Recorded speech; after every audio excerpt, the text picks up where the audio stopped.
Voilà, je vous l'annonçais, mes invités sont déjà en plateau. Julien Kitty, bonsoir.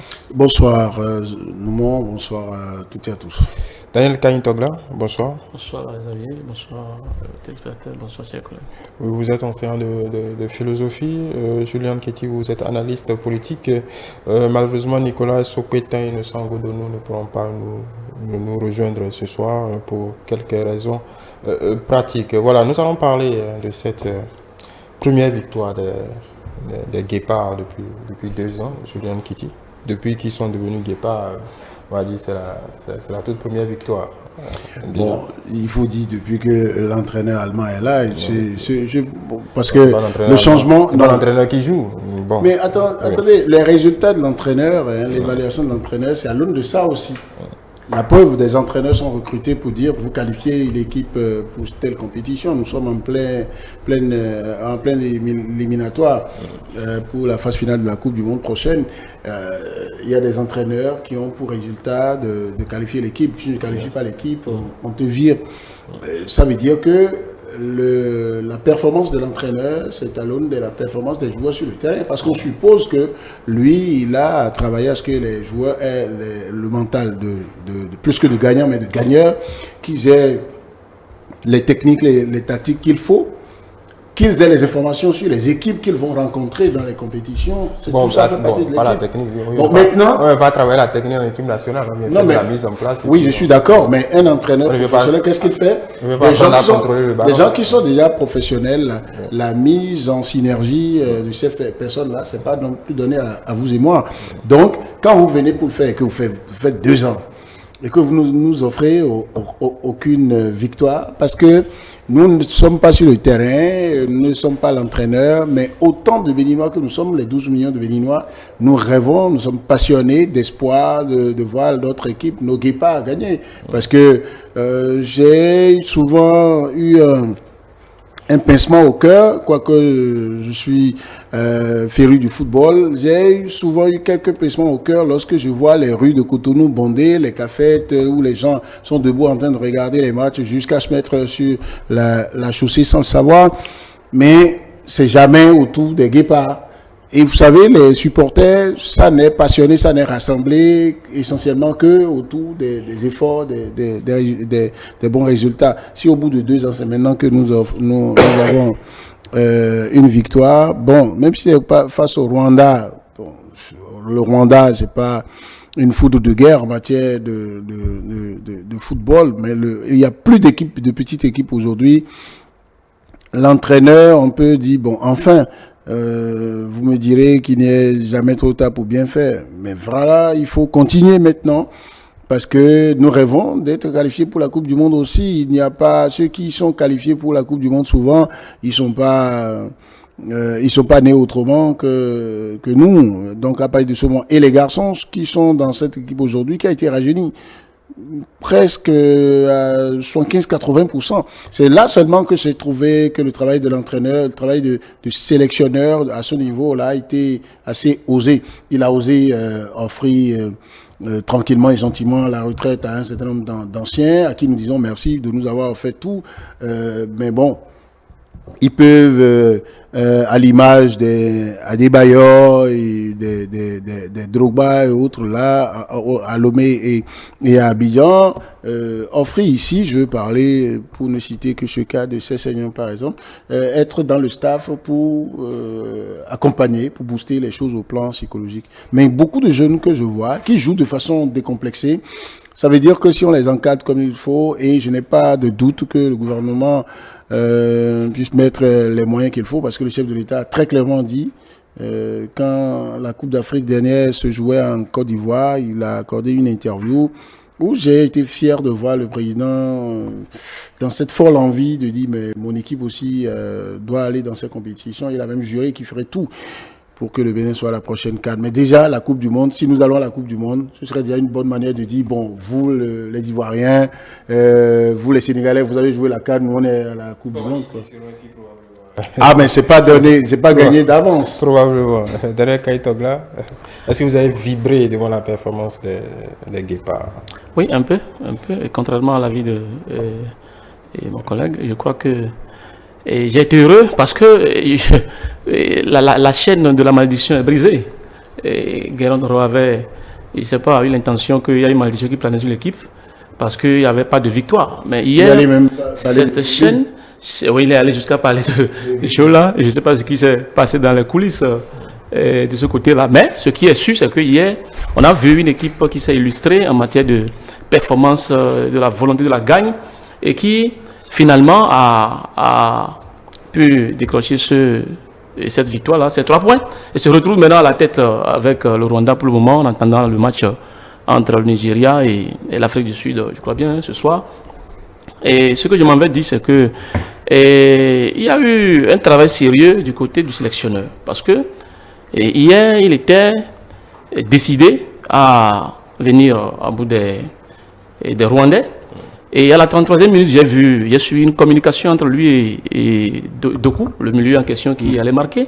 Et c'est 3 minutes après que le but est survenu et advenu. Donc, je voudrais dire que dans tous les cas, on a vu une équipe béninoise hier qui a compétit vraiment sur le terrain. Maintenant, quelques observations en fin de rencontre qui inquiètent.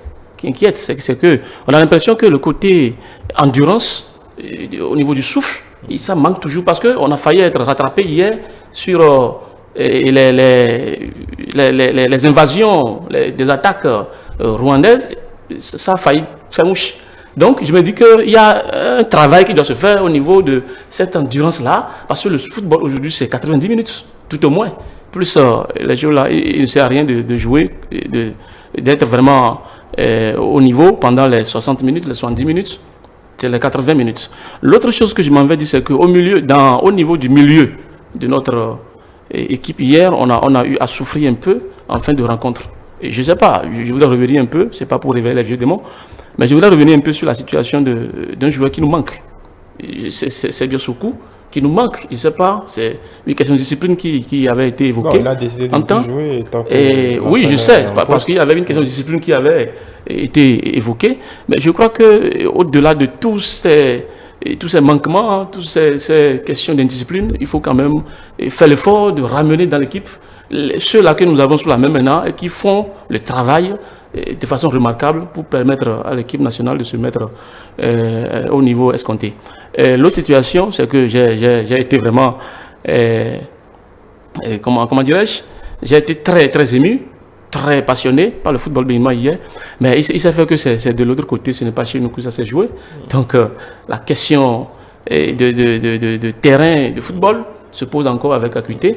J'aurais préféré que le match se passe chez nous, parce que c'est notre match. Mais malheureusement, c'est de l'autre côté. Peut-être que c'est le Félicia d'Abidjan qui a porté chance au départ. C'est parce qu'on joue chez nous qu'on a joué. Hein. C'est parce que les stratégies n'étaient pas quand même fait le compte statistiquement conjuguées pour qu'on puisse avoir. Mais je tiens à féliciter l'entraîneur et toute l'équipe staff là qui a fait ce travail merveilleux. Et on a dit maintenant, la lutte continue, hein, parce qu'il reste des gros morceaux qu'il faut écarter sur le chemin avant de se retrouver à la mondiale 2026. Mondial, oui, voilà. C'est vrai que cette histoire revient toujours sur la table. On joue à domicile, à l'extérieur.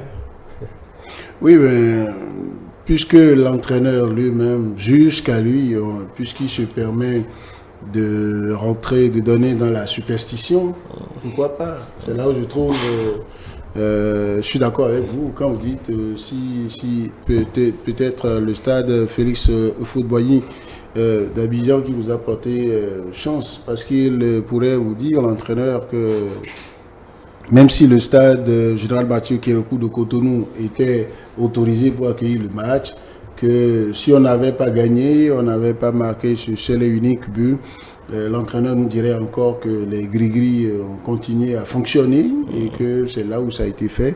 Mais comme c'est sur le terrain ivoirien, ben écoutez, moi, si je ne veux pas rentrer dans les polémiques autour du stade de Cotonou, ou ce qui était identifié par la CAF et la FIFA pour abriter des matchs d'autres pays il n'y a pas si longtemps, y compris la Côte d'Ivoire. Oui. Et donc, qu'on regresse, qu'on en arrive là, je ne veux pas rentrer dans ces polémiques-là. Mais écoutez, si tous les matchs des Guépards se jouent à Abidjan et dans d'autres capitales, ça ne m'émeut plus. L'essentiel, c'est que nous, on puisse gagner. Mais je souhaite insister sur le cas du joueur dont vous avez parlé, Soukou. Moi, je suis partageant de sentiments. Le football aujourd'hui, les entraîneurs, pour ceux qui réussissent à porter leur équipe très loin, vous allez observer qu'ils imposent la discipline. Et il y a un discours qui revient de plus en plus, c'est que personne n'est maître absolu de son poste. Ouais. Donc, regardez comment la Côte d'Ivoire a pu arriver en finale et gagner la Coupe d'Afrique passée. Mais il y avait de grandes stars qui étaient mis sur le banc. Et ça, le travail de communication était fait autour pour que aucune star ne se croit incontournable.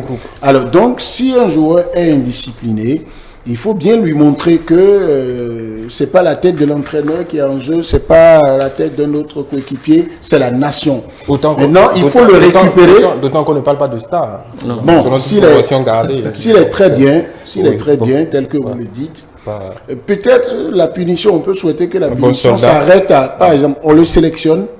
Mais quand on ne l'aligne pas sur la liste des 11 entrants... Non, le joueur a déclaré que tant que l'entraîneur sera en poste, qu'il ne porterait plus les couleurs de l'équipe nationale. Je pense à ce niveau, on a déjà vu des joueurs qui ont fait des déclarations plus fracassantes que ça. Il y a toujours quelqu'un qui leur parle. Vous savez, le football, toute compétition sportive en général, le sportif a un côté essentiellement affectif. Soit c'est sa mère, c'est son père, c'est un frère, c'est son agent ou une autorité politique qui lui parle et l'écoute. Même un coéquipier, il faut identifier ça aussi, ça fait partie du management des équipes. Il faut identifier quelqu'un qui lui parle bien, qui peut lui dire, écoute, Moura, laisse tomber. Le ministre de la Jeunesse et des Sports, il est très jeune, qu'on aille le voir pour dire, le ministre, il lui passe un coup de fil. Après, il le met en contact avec l'entraîneur, tout se règle bien. Et écoutez, il est jeune. Le sport, c'est la passion. Et la passion, ça peut vous amener aussi à dire des choses c'est vous qui pensez qu'il n'est pas star, parce que vous connaissez ce qu'on appelle véritablement star. Lui, à son niveau, peut-être que dans sa petite tête, il se croit déjà star, capable de dire ça. Parce que quand il le dit, c'est à croire que si le Bénin, puisque c'est pas lui, son avis qu'on demandera pour maintenir l'entraîneur ou l'enlever, ça veut dire que si l'entraîneur fait beaucoup d'années là, lui il est plus prêt à jouer là, il pense peut-être à tort que venir jouer en équipe nationale, ça ne lui apporte pas grand-chose, c'est lui qui apporte quelque chose au pays. Non, il faut aussi travailler cela, c'est un travail psychologique à faire. Et je pense que, je le répète, l'équipe est suffisamment rajeunie, il faut qu'il joue avec, il revienne à de mes sentiments, et qu'il joue avec ses coéquipiers de même génération, pour que au bout de 5 ans, il fasse partie de ces cadres-là, de l'équipe A de notre pays, qui deviennent incontournables en griffe, que ce soit désormais un réflexe pour les entraîneurs de les appeler. Et lui-même dans son club, ce qu'il oublie, c'est connu désormais de tout le monde, que quand vous allez en équipe nationale, votre club vous suit, d'accord? Et pour voir les performances que vous faites en équipe nationale. Donc, tout compte fait, lui-même, il gagne quelque chose à revenir en équipe nationale. Parce qu'il ne peut plus aller choisir une autre nationalité pour jouer en équipe nationale. Ah, ce n'est plus possible. Alors qu'il est jeune. Donc, moi, je pense que c'est toujours possible qu'on l'amène à revenir à de meilleurs sentiments. Il n'y aura pas de sacrifice qui sera de trop pour en arriver là. Et parlant de conditions physiques de nos guépards, c'est clair, je suis d'accord avec vous. C'est pas parce qu'ils sont très jeunes qu'on va leur offrir l'excuse de ne pas être compétitif au niveau de la condition physique. D'ailleurs, quand vous regardez la composition des staffs techniques dans toutes les fédérations, en tout cas autour de toutes les équipes nationales aujourd'hui, on double même les postes de préparateurs physiques aujourd'hui. Et les préparateurs physiques, s'ils font pas leur boulot, si on le constate, parce que ce qui a souvent fait qu'on n'arrive pas à gagner, c'est que le Bénin a souvent marqué très tôt au début. Mais c'est la gestion du match après. Et gestion du match, ce n'est pas que les consignes de l'entraîneur, c'est aussi l'endurance, la capacité à faire 90 minutes avec le même... En réalité, c'est une question de conditions physiques ou de stratégie de jeu. Le Bénin, on peut constater que le Bénin s'est replié a voulu protéger le score. Et alors, quand vous subissez des attaques sur attaque, vous subissez le jeu. Mais dans ces conditions, un grand joueur aussi, c'est celui qui est capable de dire, mais à tout moment, l'entraîneur, dans son schéma de jeu, peut nous dire, défendez le résultat. Comment je fais? J'ai souvent craint pour quelqu'un comme Cécile Almeida, en milieu de terrain au Bénin, parce que je le vois courir énormément, même là où ce n'est véritablement pas nécessaire. Et je me suis dit, ce type doit avoir un médecin personnel qui le suive, parce que le sport, c'est bon d'être physiquement endurant, mais courir trop également de la première à la dernière seconde, attention pour le cœur. Maintenant, le grand joueur, c'est celui qui sait également à quel moment du jeu il fait une débauche d'énergie. Mais après, quand les joueurs se comprennent, quand ils ont l'habitude de jouer ensemble, bon, ils se relaient. Quelqu'un peut, un ailier par exemple, qui est récupérateur, mais il peut à des moments donnés s'entendre avec un autre gars qui le protège, le couvre, et il récupère un peu. Et ils s'entendent comme on le dit en cyclisme. Ils savent à quel moment ils font le dernier sprint. C'est-à-dire que c'est comme dans le Cameroun des Rigobert Song de cette époque-là, où pour un match de la Coupe des Confédérations, le Cameroun jouait avec une autre équipe où ils font les 90 minutes. Vous avez l'impression que tous les joueurs sont fatigués. Ils sont dans les prolongations et Rigobert Song en défense. Lui seul, il prend la balle. On ne sait d'où il trouve l'énergie. Il fonce avec, c'est pas le physique qu'il a aujourd'hui, avec son physique d'avant. Et puis, il arrive à traverser tout le terrain. Il se découvre des talents de dribbleur aussi. Et après de 25 mètres, il met un bolide. Il marque un but, on lui pose la question à la fin de savoir mais comment il arrive à faire ça à un moment du match où en principe tout le monde est fatigué, où on préfère procéder par les petites passes pour monter. Il dit le grand joueur, lorsque c'est dur, il fait fonctionner le troisième poumon. Donc il faut que les préparateurs physiques travaillent à donner à nos jeunes joueurs un troisième poumon. Il y a tellement de choses autour de ce troisième poumon de Rigobert Song qu'on va se garder et ne pas aller plus loin. Voilà. Donc, vous allez en tout cas assurer vos révélations si vous en faisiez. La prochaine échéance. Je suis entièrement d'accord avec M. Kitty.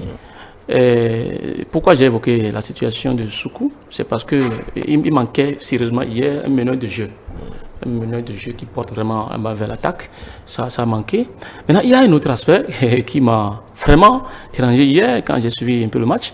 C'est-à-dire, j'ai l'impression que la précision face au but a manqué sérieusement hier. Et ça, il faut le dire suffisamment à Steve Mounier. Oui, il a raté une grosse occasion. Quelqu'un puisse travailler sérieusement, on lui envoie une passe aussi précise. Ça peut arriver. Il n'est pas excusable à ce niveau de cette compétition-là pour le niveau qu'on lui connaît en tant que attaquant, buteur. Il n'a pas d'excuse. Donc je crois que le travail doit se faire pour que quand vous ne pouvez pas, vous ne pouvez pas gérer jusqu'à 90 minutes, tout au moins que les occasions que vous trouvez soient quand même des occasions franches et que les buts soient marqués. Parce que si vous en marquez suffisamment, vous découragez l'adversaire. Bon voilà, on va peut-être lui souhaiter un peu plus de chance parce qu'on ne va pas lui apprendre à marquer. Et les jeunes qui sont utilisés maintenant pour relayer, en tout cas dynamiser le football béninois, je crois ils savent qu'ils ont de la matière à proposer, parce que ce n'est pas seulement pour la Coupe du Monde, hein. On est à la recherche d'une équipe d'efficacité, une équipe de travail qui puisse quand même garantir aux Béninois qu'on a des raisons d'aller suivre nos matchs.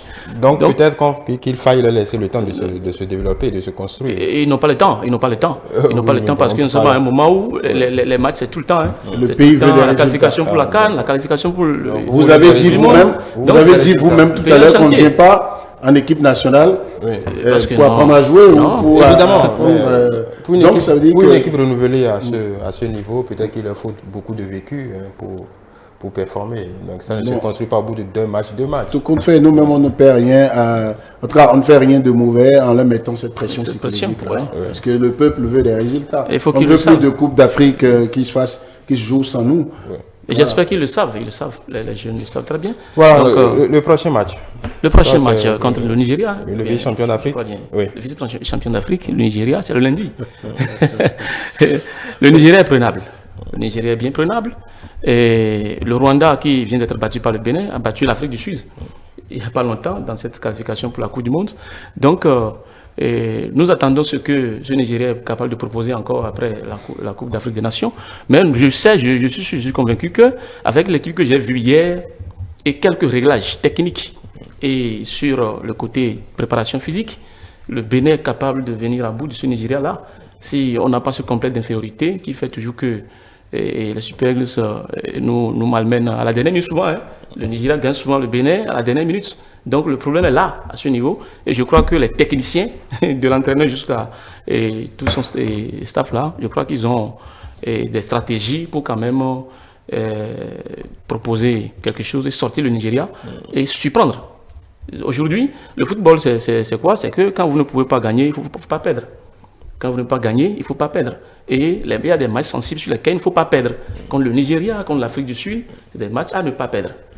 Et je crois que... Donc vous êtes optimiste? Je suis optimiste. Oui. Je suis vraiment optimiste. Après avoir suivi ce qui s'est passé hier, s'il y a une réédition, je vais dire, si ça se répète, je crois qu'il n'y a pas à s'inquiéter la matière. Parce que la défense est solide, le milieu est en tout cas acceptable, et l'attaque, il y a pas. Mais meneur du jeu, il faut en trouver. Non, moi je pense que face au Nigeria, c'est quand même le Nigeria que nous avons vu à la dernière Coupe d'Afrique des Nations. Le Nigeria n'a pas été équipe vice-championne de cette CAN-là par chance ou par un coup de baraque. Non, le Nigeria a joué du début jusqu'à la fin de la compétition comme l'équipe qui l'a mieux d'ailleurs outillée pour prendre le trophée. On a vu le cheminement de la Côte d'Ivoire qui a pris finalement. Donc, à aucun moment, on avait eu peur pour le Nigeria de perdre. Alors, mais nous sommes dans les éliminatoires. La Coupe d'Afrique s'est passée. Le Bénin, moi j'ai envie de dire, il faut que nos joueurs développent de l'envie. Alors, jouer avec les Osimhen, jouer avec les grandes stars, non. Lui en moins. D'accord. Alors donc, jouons alors sur la superstition. Prions, allons à l'église, dans les mosquées, dans les couvents, pour que... oui, parce que ce que les Lookman là sont en train de faire dans leur club, que moi je vois, ici on les ramène. Mais après, parfois, quand vous rencontrez une équipe qui sur papier, donc a un palmarès qui leur donne la faveur de tous les pronostics, c'est parfois à ce niveau-là que vous avez le plein de courage, de détermination pour dire mais j'ai rien à perdre, je joue contre ces gars-là, si je réussis à les battre, même si c'est par exemple face au Nigeria que le Bénin fait ce 1-0 là, vous voyez ça va être encore plus retentissant que face au Rwanda. Donc pour leur image, pour l'image du pays, ils gagneraient beaucoup. Mais face à une grosse cylindrée comme le Nigeria, c'est encore la gestion du résultat. Une grosse équipe comme ça va se méfier au début pour dire il ne faut pas que on s'engage trop vite et que les Béninois trouvent une petite faille et marquent un but et après ils jouent, comme on le dit sous nos cieux ici, le éblément jusqu'à la fin et qu'on dise qu'on nous a battus. Mais si le Bénin fait vite de marquer et qu'on gère le match en ne se repliant pas à la... je crois que le Bénin a ce malheur-là d'avoir des entraîneurs qui vont trop vite dans cette facilité-là. Avec Dichy, on avait ce problème-là, même là, la Coupe d'Afrique à laquelle on a participé. Dès qu'on marque un but, mais ou bien même quand on a égalisé, nous sommes à 1-1, on se dit si on peut jouer match nul avec cette grosse équipe-là, c'est bon. Ça joue à chaque fois qu'on s'en est plutôt bien sorti. Bon, oui, mais écoutez, vous n'allez pas, le football évolue. Il faut qu'une équipe montre de l'évolution, de la progression dans tous les compartiments. Donc, on pense que, en tant que Béninois... Donc, pour vous, le coup est jouable? Oui, le coup est jouable, mais ça va se jouer au mental. Sinon, les gars, Parce que ils sont quand pas... on revient à l'imaginaire, à l'imanier, pour qu'un guépard mette la main, déplume un aigle, il faut déjà qu'il arrive à... De là à la réalité... Il faut déjà qu'il arrive à... De là à la réalité du terrain, bon, il y a un gros fossé. Mais je pense qu'ils peuvent s'en sortir. Ils ont tout intérêt à le faire. Gagner le Nigeria, ça va aussi... motiver les autorités politico-administratives pour mettre davantage de ressources dedans. Parce que quand il n'y a pas les résultats, oui, les politiques... On a comme l'impression qu'ils sont bien encadrés, ils sont dans de très bonnes conditions. Bon, oui. Mais comme l'impression... Ils sont dans de très bonnes conditions. On suppose qu'ils sont il n'y a pas eu de plainte jusque-là. Voilà, donc on suppose qu'ils sont dans de très bonnes conditions. Voit de leur communication. Quand le premier magistrat du pays a pu dire ce que moi j'ai entendu de lui là, il est hors de question qu'ils aient des problèmes, par exemple, de primes ou qu'ils aient des problèmes liés aux conditions matérielles pour travailler. Ils ont tout le staff autour d'eux. Écoutez, ils n'ont qu'à jouer, ils n'ont qu'à s'amuser. Oui. Donc, ils ne se mettent pas la pression. D'accord? Jouer contre le Nigeria, on ne se met pas la pression. On joue la pression que vous leur mettez quand même? Oui, cette pression, nous sommes dans une obligation de patriotisme. Nos cœurs aussi, même si nous n'avons pas suffisamment de jus dans les jambes pour faire comme eux, nous avons nos têtes, bon voilà, nos bouches pour dire allez-y, voilà. Faites-nous plaisir. Faites au-delà, même si vous n'avez pas un grand résultat, offrez un jeu intéressant, montrez que vous n'avez pas peur de ces gars, faites-nous rêver. Faites-nous rêver. Bon voilà, nous allons rapidement avancer sur le second sujet, dans la même thématique. Si pas extraordinaire, nous n'y sommes pas, puisque Guénot Roa avait fait de la Coupe du Monde, de la qualification de la Coupe du Monde, son objectif principal. On est tout au moins sûr que nos maillots, en tout cas des maillots fabriqués ici, y seront. Avec le coton béninois, l'OMC, la FIFA était sur la plateforme de Glodjigbe la semaine passée et c'est plutôt une satisfaction. C'est vrai que c'est un programme au niveau de l'OMC pour les producteurs africains de coton. On est tout au moins sûr que si les guépards n'y sont pas, disons, le coton béninois y sera. Il vaut mieux espérer que les guépards... Les deux important du coton béninois, important du coton béninois. Le coton béninois, je tiens à féliciter le gouvernement qui y a mis des moyens pour que les productions locales, en tout cas au Bénin, soient exportables aujourd'hui, et surtout en matière de la matière que nous produisons depuis les champs jusqu'à l'usine. Je crois que cette politique de vendre le Bénin, et surtout à travers les choses sportives, c'est une très bonne manière de faire comprendre que nous ne sommes pas des consommateurs passifs et que nous pouvons participer au rayonnement de l'Afrique. Et le coton aujourd'hui, c'est l'or blanc, je crois. Hein, l'or blanc, oui. C'est l'or blanc. Et tout le monde sait que c'est la façon dont vous vendez votre or que les gens l'achètent. Si la FIFA s'est intéressée à cette production du Bénin, j'ai l'impression qu'ils ont senti qu'il y a de la qualité. Et cette qualité-là, c'est à mettre à l'actif du gouvernement actuel qui ne cesse de mettre les moyens pour que les Béninois directement concernés et ceux qui aiment le sport et puis les produits de chez nous soient fiers de leur nation. Donc il n'y a pas à dire grand-chose.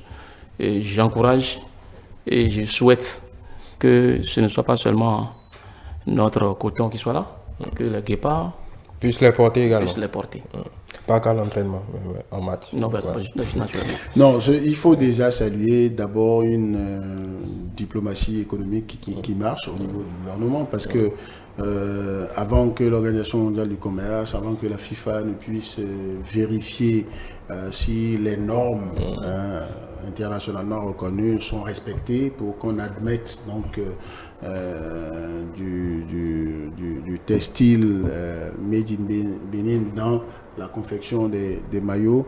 Il y a d'abord la volonté d'un gouvernement, la volonté d'un pays de dire je peux produire tout ça et saisir ces opportunités. Il y a des contacts qui ont été pris sur ce plan et il y a des propositions, des offres qui ont été faites. Il faut même déjà ajouter que pour les classes sportives, ça a été décidé en Conseil des ministres il y a quelques semaines. Il y a une collaboration avec une grande marque de sportswear allemand qu'on ne va pas citer pour faire de la publicité, donc qui devrait être fabriqué. Vous voyez, sur place. C'est là où je dis, à ce niveau, il y a un bon montage qui a été fait. On n'a pas comme autant de passé où on voulait en même temps saisir des opportunités d'affaires, mais on voulait y ajouter des questions idéologiques qui nous font perdre finalement. Vous voyez, on va chercher, on s'entend avec les grandes marques. Le consommateur, il y a eu un travail marketing énorme qui a été fait par de grandes marques. Le consommateur, il veut des marques données. Alors, le gouvernement, intelligemment, dit, OK, le consommateur a la même marque qu'il veut, mais la matière première utilisée, la transformation, la fabrication, là, moi je fais mon partenariat avec le dépositaire de cette marque-là, et tout est produit sur place. Et donc, la valeur ajoutée, les devises, ça reste ici.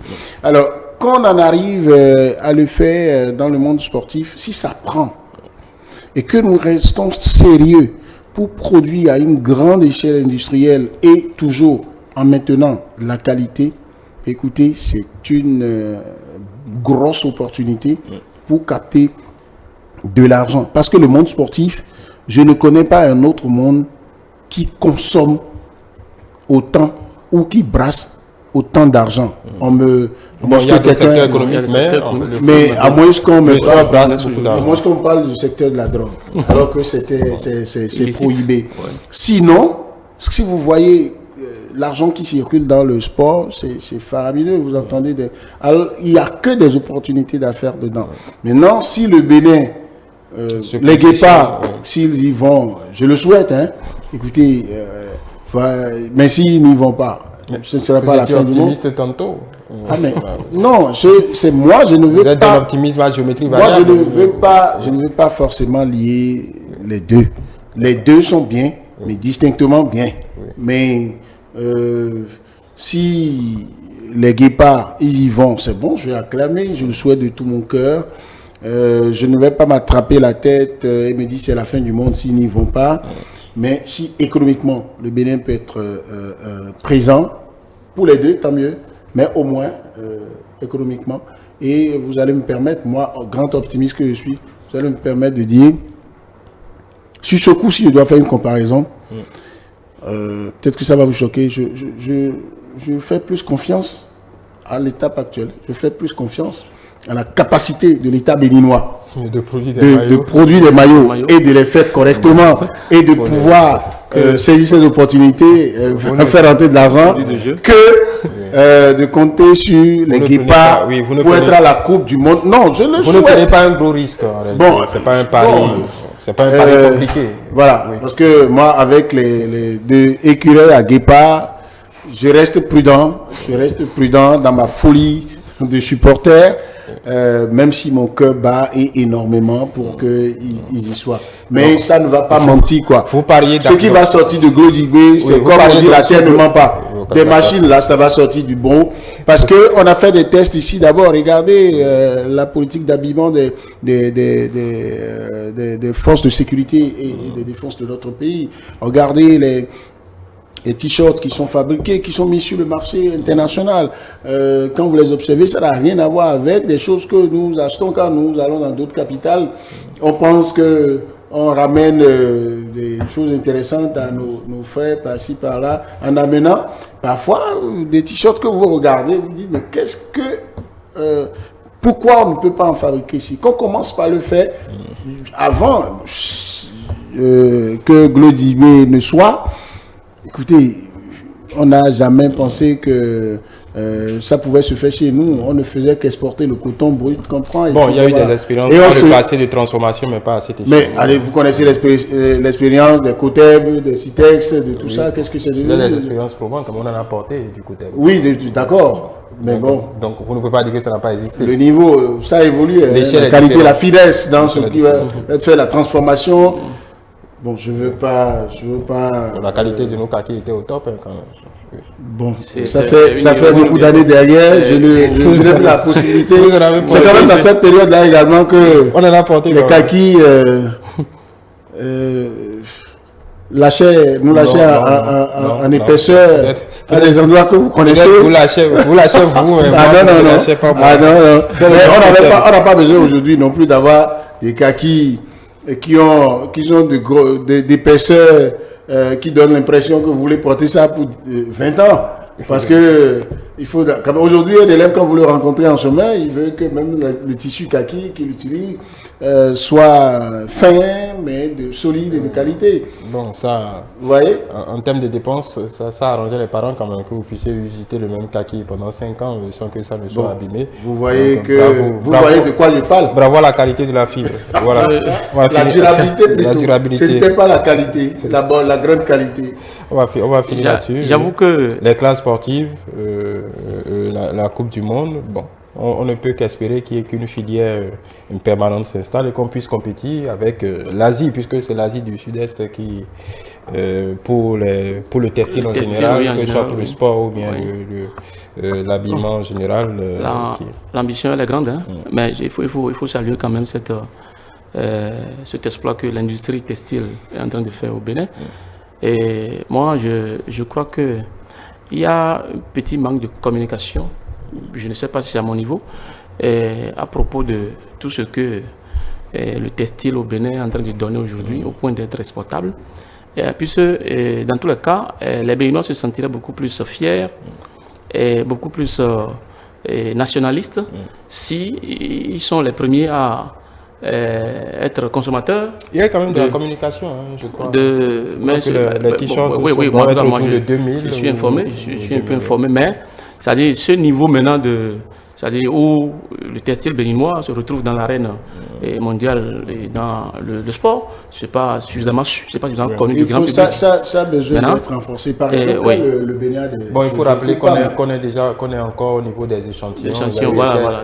Déjà le maillot béninois, par exemple, qu'on ait un dispositif qui permet d'empêcher la falsification, oui. Mais non, qu'on en produise suffisamment et que, par exemple, on commence, nous tous, à nous habiller de façon ordinaire en maillot des guépards. Donc, vous voyez, ça va produire un effet sans que ce soit de la communication formelle où on fait des capsules, où on fait des documentaires, ou bien on profite de la visite de certaines autorités, certains partenaires pour donner un coup de lumière sur l'industrie.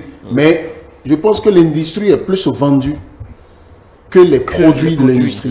Donc je pense qu'il faut orienter ça vers ce qui sort déjà. Donc je voudrais insister sur cet aspect-là.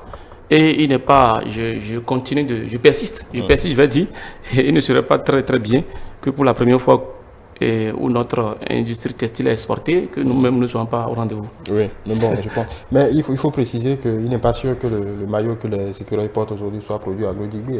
Je pense que c'est une marque étrangère. C'est pas sûr que ce soit produit. Je n'en suis pas sûr. Je pense que si les négociations sont faites, une négociation qui aboutit dans 1 an, dans 2 ans, ça commence toujours. Tout est possible. Voilà. Il faut rêver de ça. Il faut rêver de cela. Merci à vous. On va s'en arrêter là pour aujourd'hui. Merci Julien Kitty. C'est moi. Donc on verra bien ce qui se passera lundi prochain. C'est ça. Oui, je voudrais souhaiter. Si ça peut bien se passer, on reviendrait pour en maillot ici. Oui, naturellement. Maillot. Je voudrais souhaiter bonne chance au Guépard du Bénin pour le lundi. Et bonne chance également à nos élèves pour le BPC. Pour le BPC. Bonne composition à tous. Voilà, ça c'est l'enseignant qui parle. Que les guépards nous mangent Les aigles, oui. C'est compliqué? Pas manger. Ils sont végétariens. Ils les déplument d'abord et puis. Nos guépards sont végétariens. Ah bon. Oui, c'est une précision. Merci Daniel Kaïtogla, enseignant de philosophie. Julien Kidji, analyste politique. Mesdames et messieurs, merci de nous avoir suivis. Vous pouvez retrouver nos échanges sur notre chaîne YouTube ETélé Bénin, notre site internet du même nom, notre page Facebook ETélé en direct et continuez par nous suivre via notre application ETélé Bénin. À la semaine prochaine pour d'autres développements. ETélé avec vous, pour vous.